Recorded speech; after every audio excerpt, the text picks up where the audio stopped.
Sa. Terve! Tänään on torstai.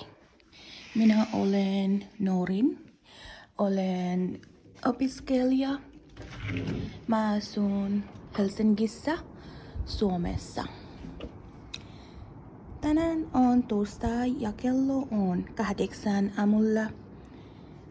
Ulkona on rakas ilma ja taivas on kauniin kirkas. Linnut lyläävät ja kaupunki herää hiljain uuteen päivään. Juon aamukahvia ja valmistudun päivä tehtäviin. Alhamdulillah voin hyvin ja opiskelen Suomessa. Jokainen päivä on uusi mahdollisuus oppia ja kasvaa.